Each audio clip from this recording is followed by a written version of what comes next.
Pinapaimbestigahan ng mga kababayan yung threat ni Digong, yung latest niya na sinabi doon sa meeting, sa kick-off rally sa Club Filipino ng PDP Laban, na sabi ni Digong para niya mabakante yung Senado. Pasabugin na lang natin. Patayin natin yung mga kinsian yung mga senador. O ngayon, ito yung latest ngayon mga kababayan bilang reaksyon ng mga congressmen. Sunod-sunod na yung pag-react ng ating mga congressmen. Kahapon yung ating Pangulo nag-react. Binanatan mga kababayan itong joke ni Digong. Ito sabi ng ating Pangulo. Nakita ang lineup ng alyansa, kung ano-ano na sinasabi. Narinig lang natin nung isang araw.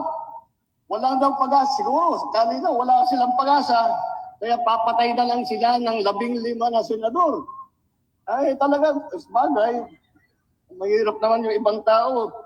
Ang iniisip lang nila, ang isa-isang solusyon sa lahat ng problema ay pumatay pa ng Pilipino. Nakakapagtaka kung bakit ganun. Ngunit, maintindihan mo rin.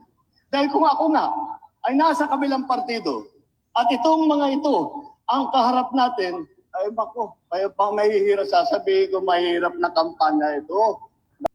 Mahirap pa niyang kalaban yung alyansa ng Bagong Pilipinas, kaya ang naisip na lang ni Digong, sabi ng ating Pangulo, pagpapapatayin na lang yung mga senador para mabakante, pasabugin daw. Hindi po ito nagustuhan, mga kababayan ng ating mga congressmen. I think kumuha ng cue ang ating mga congressmen sa naging pahayag ng ating Pangulo doon mismo sa baluarte ni Digong sa Davao del Norte, na dinumog ng napakaraming mga Filipino, dinumog ng mga Davaoeños yung proclamation rally ng Alyansa ng Bagong Pilipinas. So malamang pati sa baluarte ni Digong panalo ang mga senador ng ating administrasyon.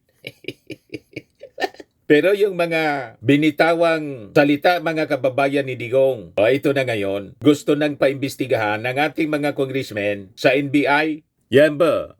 Sabi dito sa report ng Manila Bulletin, NBI should probe ex-President Duterte's threat to kill, blow up senators. Sabi po ni Congressman Sia Alonto Adyong, Assistant Majority Leader and Lanao 1st District Congressman.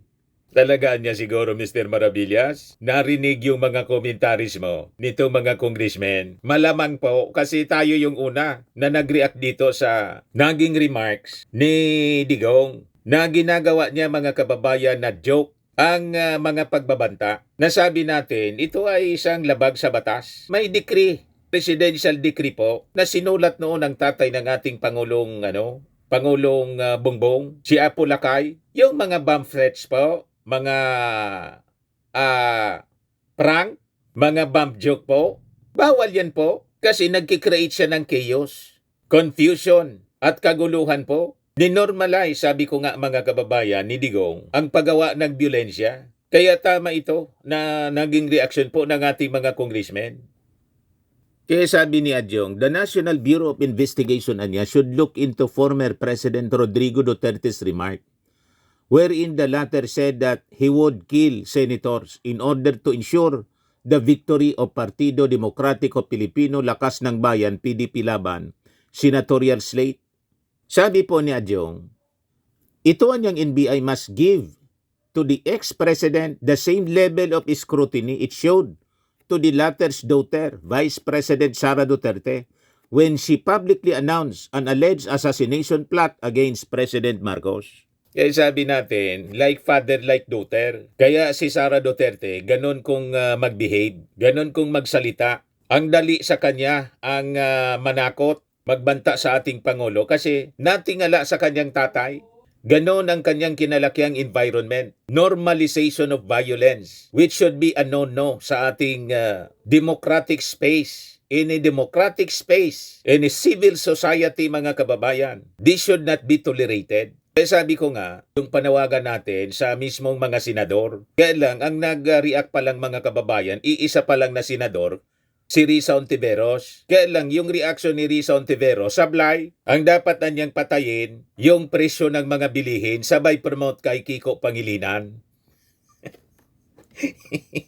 So hindi niya sineryoso itong uri ng mga pananalita ni Digong na ninonormalize niya sa pamamagitan ng pagjo-joke-joke niya. Ilat naman po, dinaan niya sa joke-joke yung kill-kill that resulted mga kababayan doon sa more than 30,000 na na-EJK. You see, sineryoso yung pa-joke-joke na kada speech mga kababayan ni Digong during his time, bukang bibig yung patayan, nangyari nga mga kababayan. You see? So ang ganito na mga pananalita ay dapat hindi pinapalampas. Kaya mabuhay ito pong si Congressman Sia Alonto Adjong. Siya po ang may pinakang maganda na naging reaksyon. Nananawagan na siya sa NBI na magsagawa ng investigasyon tulad ng ginawa nilang pag-iimbestiga doon sa pagbabanta ni Sara Duterte sa ating Pangulong Bongbong Marcos. Kasi namimihasa po, sabi ni Adjong, in a democracy anya, words have power, especially when they come from someone who has held the highest office in the land. If certain statements warrant legal scrutiny, it is imperative that all similar declarations be assessed fairly and consistently, sabi po ni Adjong. He urged the NBI to assess whether such remarks, particularly those referencing acts of violence, fall under existing legal provisions. Tama po, kung ang bump joke po nga, penalized under the law, presidential decree. Galing sa kung sino mang tao, yan pang galing sa dating Pangulo. Yan Presidential Decree number 1727. Declaring as unlawful the malicious dissemination of false information or unlawful willful making of any threat concerning bombs, explosive, or any similar device. So, pag-aralan na ninyo po, National Bureau of Investigation, hindi dapat pinapalampas ang ganitong mga remarks kasi ginagawa nila normal ang paggamit ng byulensya para na tayong nasa lugar ng mga Hamas. Naging normal yung paggamit ng violence. Yan ang mindset ng mga Hamas, Hezbollah, kalaban ng Israel. You see?